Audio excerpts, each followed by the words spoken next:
Hey, who are you? Hi, my name is Lynsie Hansen, and I just graduated from Hayes High School, and I plan to attend Fort Hays State University next year, majoring in elementary education. I'm Ethan Voss, and I think I just graduated from Hayes High. My name is Mason Robbins. I just graduated from Thomas More Prep-Marian, and I will be attending Fort Hays State University in the fall to study pre-dentistry. My name is Nathan the Erbert. I graduated from Hayes High School, and my plan is to go to Fort Hays State University, majoring in communications and graphic design. Who are you? I am Judith Isbell, and I have graduated from Hayes High School, and I will be attending Pratt Community College in the fall and planning to study psychology. How has the coronavirus affected your senior year? I think it's affected my senior year kind of in the basic ways it's affected everyone else, just clearly no school in the building and no prom and postponed graduation. But all that aside, it's actually been pretty nice to have the time to do other things that I otherwise probably would never have thought to do. How has the coronavirus affected your senior year? It's been a lot more difficult, and I was very emotional at the start because baseball is by far my favorite sport and what I wanted to try to play in college, which obviously won't happen now. But I mean, I think it made me more responsible because I had to really focus on getting up every day and motivating myself to do my schoolwork and stay prepared on what's coming next and what to do. The coronavirus, I've used it as an opportunity to try to do some things that I feel would increase myself. While it's also a horrible thing, I think there's some good that can come out of it. Well, you see, I didn't even get to finish out my senior year, and I had plans on playing soccer with my friends that got canceled, and I didn't get to hang out with or see any of my youth group pals because coronavirus, stuck in the house. Yeah, it's lonely. It's made it quite good, actually. Quite enjoyed it. I've enjoyed being away from people in school. What advice would you give to your freshman self? Coffee is good. I'd probably tell my freshman self to just focus less on homework. I probably wouldn't have listened to me, but I still probably would have told myself. I would say probably no matter what you're going through, there's always an upside. I want to have a steady family and be able to grow with them as a whole. What piece of advice would you give your freshman year self? Well, I think I'd have a lot of questions for my freshman year self first. Like, why don't you just get a haircut? Why won't you throw that shirt away? It doesn't look good. I'd have questions like that. But then I'd also ask, why are you freaked out so much? I'd give myself the song Letter to Me by Brad Paisley and say, you made it out okay, so just relax. I'd say try not to stress out too much. You have a whole class that's also a freshman. It's not just you, so they're all in it with you. So try to find people and don't stress it out. It'll be okay. What is one of the best life lessons that you have learned?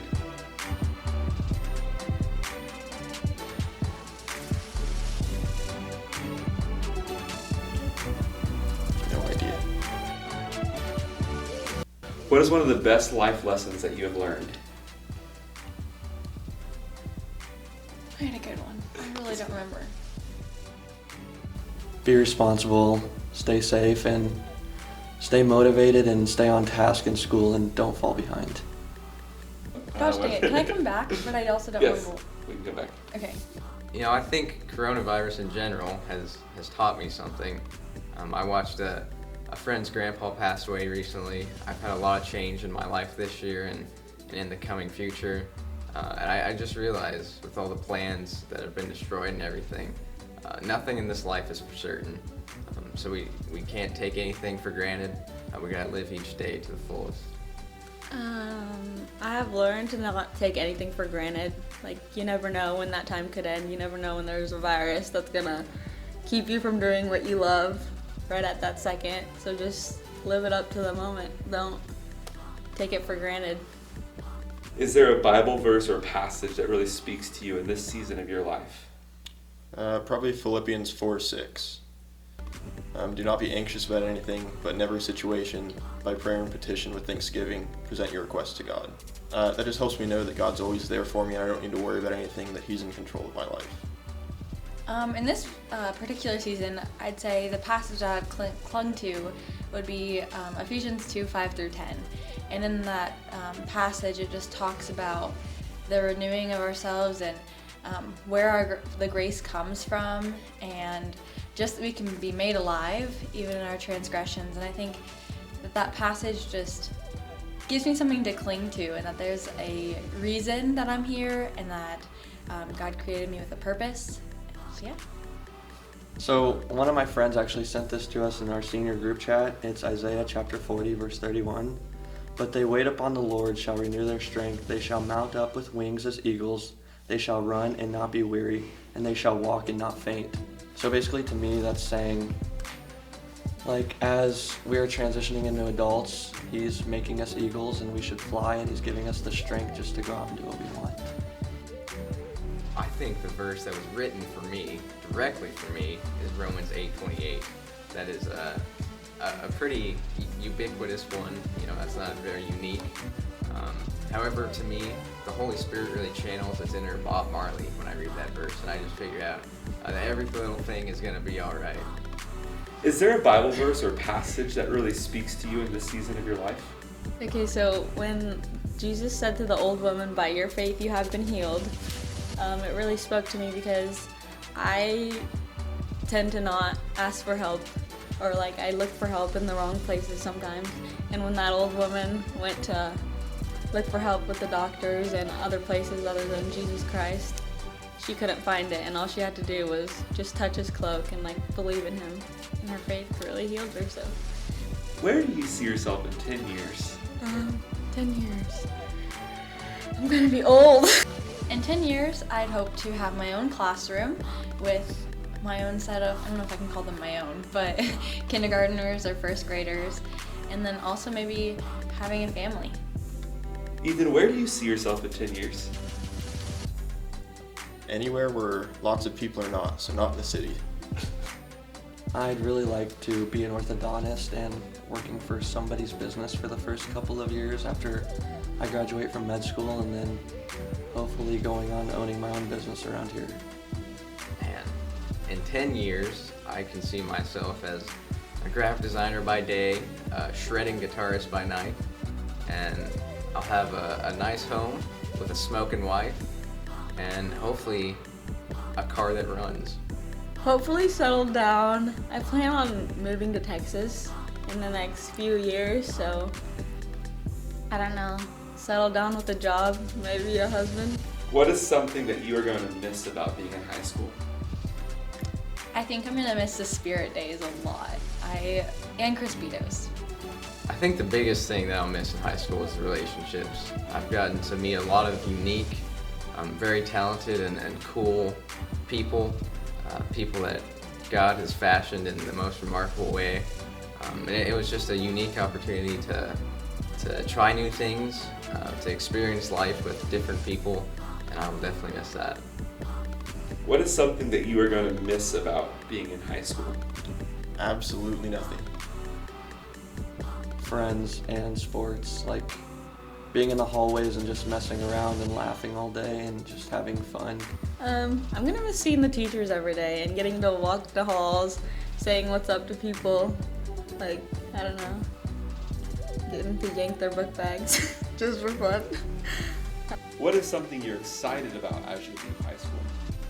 Well, to use the old adage, as one door closes, another one opens, I think there's a lot of opportunity in the future. I'm excited to see what plans God may have for me. I'm excited to see where my road leads. And I know that there's a lot of good in this future, so I'm excited. Doing anything that's not the same task over and over in high school. You have a pretty good view of your high school experience, don't you? I think I'm most excited to meet new people and maybe hopefully find a new best friend with my roommates, or I don't know, just to explore what's out there. Transitioning into like myself and being an adult and having more responsibilities, and probably making new friends and going out and meeting new people, and I just say mainly like being my own person and an adult. I'm excited for new beginnings. Like, that's our high school chapter's over with, and now we get to make new memories, meet new people, have our own time, and make our own impact on the world. Finish these sentences. The superior candy bar is... Heath. Oh, definitely a symphony bar. What would you guess Lynsie would say? She would say a Heath. I think she's incorrect in that. Heath. Yes, that's by far my favorite, like no doubt. Milky Way. Reese's. If I had a free day to do anything I want, I would... Work on my pickup. Sleep in, go get Taco Bell, and then just hang out at my grandparents' house. Go skiing. Go on our boat. All right, if you had a free day to do anything you'd like, what would it look like? You know, I could probably answer for the Ginger, and she'd say something like go to the lake, go jet skiing. For me, I'd wake up, I'd fashion myself a nice pour-over coffee, I'd grab a book, I'd read that book, then I'd shred guitar, then I'd watch Parks and Rec, then I'd go to bed.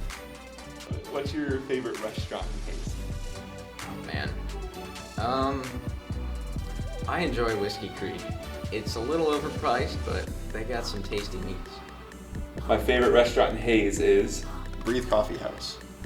Thirsty. No, Sakatumi. Sorry, Thirsties. Oh goodness. Jalisco's. Any last words that you want to leave us with? Just thank you guys for being here. I think that I've been here since I was like 6 or 7 years old, and that there's always uplifting people around me, and it's just a very enjoyable like church to be at, and you surround yourself with great people. So thank you. Do you have any last words for our youth group? Just thank you, and thank you for being flexible. I know some of you came in just as Dustin was arriving, and some of you also were here when Jeff was here, and I just thank both youth pastors and the people for just making it such a good transition, and just going with the flow and enjoying every moment. Do you have any last words for our youth group? No. Do you have any last words for our youth group? Just go have fun. I don't know. Live it up. Yeah. Love it. Just reiterate that don't take everything for granted. I guess to the North Oak Community Church youth group, I would say thank you. This has been a pivotal time in my life. I have lots of memories over in that sanctuary. I'd like to thank all the students who's made this possible for me.